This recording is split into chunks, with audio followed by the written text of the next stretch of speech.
경제신문 읽어주는 여자. 2020년 1월 16일 오전 경제뉴스. 1. 고용률 22년 만에 최고 60대 취업자 큰 폭 증가.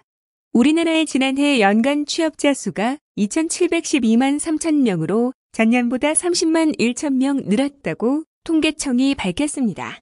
12월 취업자 수가 2014년 이후 최대 수준인 51만 6천 명 내면서 정부 연간 목표치 28만 명을 넘어섰습니다. 연령별로는 20대가 전년보다 4만 8천 명, 50대는 9만 8천 명이 늘었고 정부 일자리 사업의 최대 수혜계층인 60대 이상은 37만 7천 명 늘어 증가폭이 역대 최고치를 기록했습니다. 2. 취업자 수 30만 명대 늘어났지만 40대 제조업은 줄었다. 지난해 전체 취업자의 16.3%를 차지하는 제조업 취업자 수는 8만 1,000명 감소했습니다. 현재 한국표준산업분류 기준이 반영된 2014년 이후 가장 큰 폭으로 줄어든 것입니다. 제조업 취업자 수는 2016년 이후 4년 연속 감소세이며 40대 취업자 수도 2015년을 기점으로 5년 연속 감소했습니다. 특히 40대 고용률은 지난해 0.6%포인트 감소한 78.4%로 집계됐는데 이는 금융위기 당시인 2009년 이후 가장 큰 폭입니다. 3. 국토부 서울 9억 이하 주택 풍선 효과 없다. 정부가 15억 원 초과 주택에 대해서는 주택담보대출을 전면 금지하고 9억 원 초과 아파트는 주택담보대출 비율을 20%로 낮춤에 따라 9억 원 이하 아파트값이 상승하는 풍선 효과가 나타날 것이란 시장 일각의 우려를 반박한 것으로 풀이됩니다. 국토부는 또 그동안 집값 상승을 견인하던 15억 원 초과 초고가 주택은 12월 5째 주부터 하락 전환됐으며 9억 원 이하 중저가 주택은 서울 전체뿐만 아니라 강남도 대책 이전보다 상승폭이 둔화돼 일각에서 제기되는 풍선 효과는 발견되지 않았다고 설명했습니다. 4. 청와대 주택거래 허가제 카드 꺼내나 추가 대출 규제도 언급. 주택을 거래할 때 정부의 허락을 받아야 하는 주택거래 허가제가 참여정부 이후 다시 언급됐습니다. 청와대 정무수석이 주택거래 허가제 도입과 관련한 발언을 했다고요. 일단 청와대는 이 같은 발언이 나온 지 하루도 채 지나지 않아 부동산을 잡기 위한 강한 의지를 보인 것뿐이지 검토된 적은 없다고 선을 그었습니다. 주택거래 허가제 등에 대해 청와대는 검토된 적 없다고 밝혔으나 집값을 잡기 위해 전방위적으로 압박 카드를 내놓을 것으로 보입니다. 5. 코픽스 하락 주택담보대출 금리 내린다. 은행들의 변동금리 주택담보대출의 금리 기준이 되는 코픽스가 일제히 하락했습니다. 은행연합회는 지난해 12월 신규 취급액 기준 코픽스는 1.60%로 한 달 전보다 0.03%포인트 하락했다고 집계했습니다. 또 잔액 기준 코픽스도 같은 기간 1.78%로 0.03%포인트 떨어졌습니다.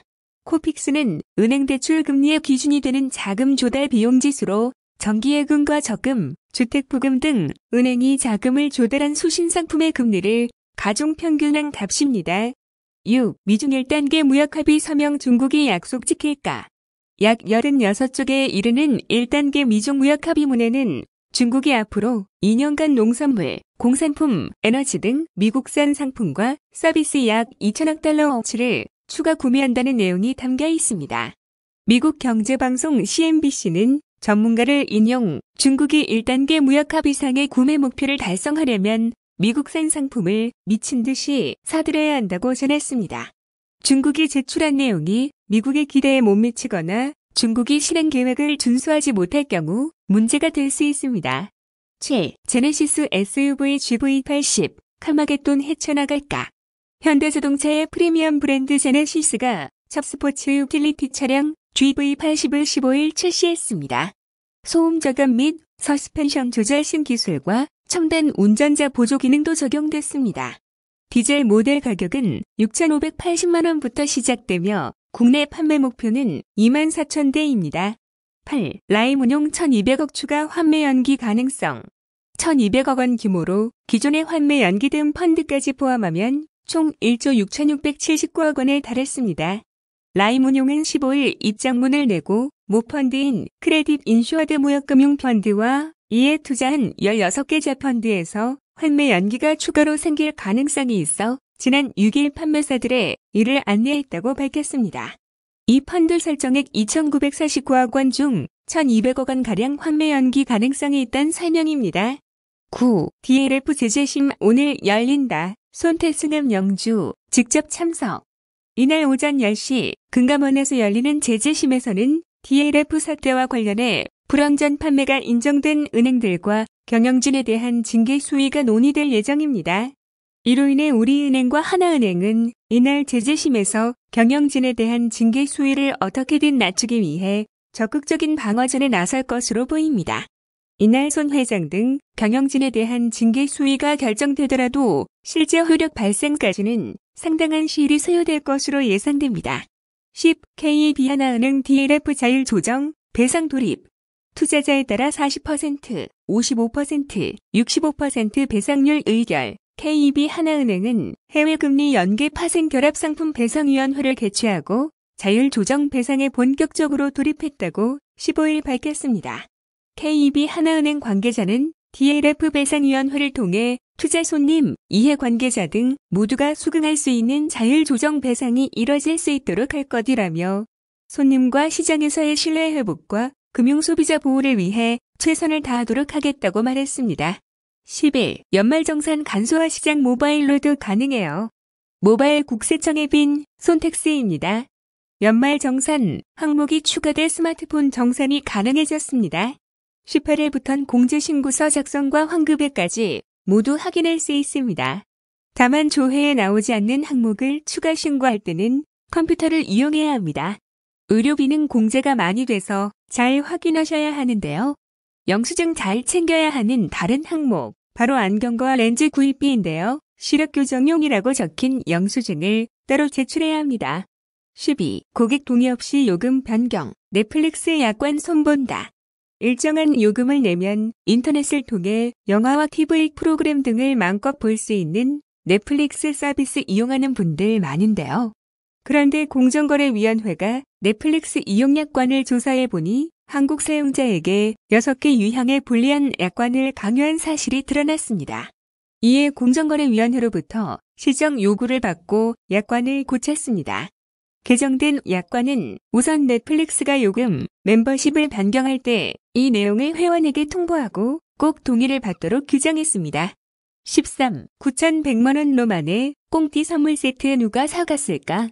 롯데백화점이 최근 설 선물 세트로 내놓은 9,100만 원 초고가 와인 세트 로만의 꽁띠 컬렉션이 이달 초 서울 소공동 본점에서 판매됐습니다.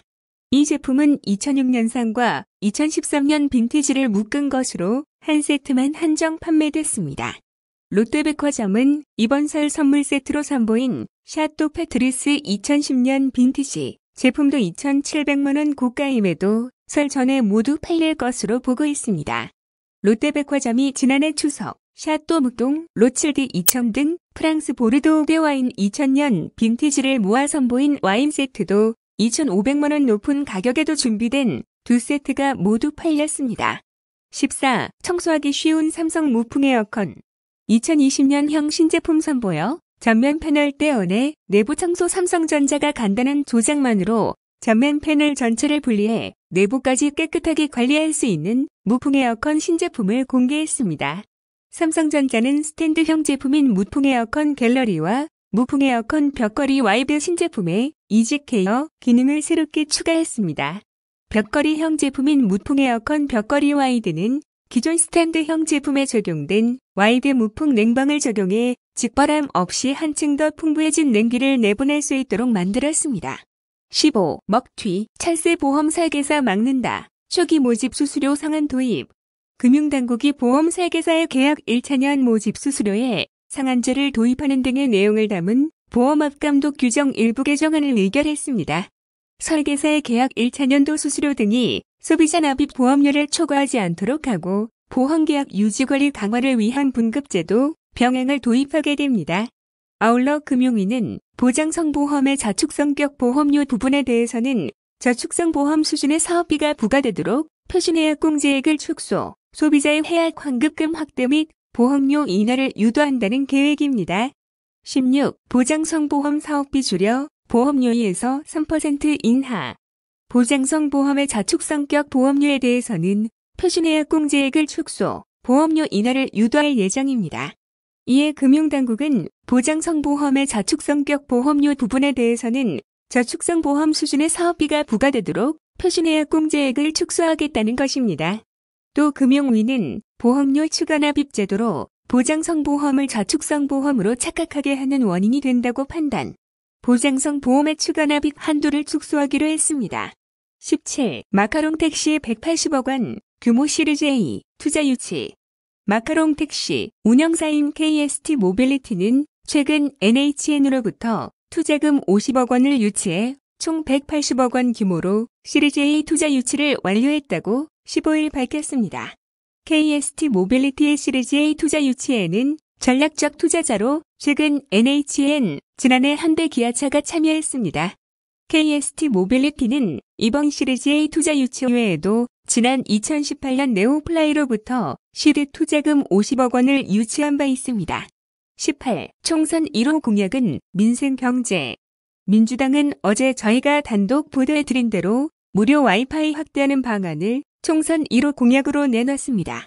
한국당은 정부 재정을 건전하게 바꾸고 탈원전 정책을 폐기한다는 내용을 첫 공약으로 내세웠습니다. 세계에서 가장 빠른 국민답게 무료 와이파이 전국화, 이해참 대표가 랩으로 설명한 민주당의 1호 공약은 2022년까지 공공장소의 와이파이 5만 3천 개를 구축한다는 겁니다. 2020년 1월 16일 오전 경제 뉴스 끝. 구독과 좋아요 부탁드립니다.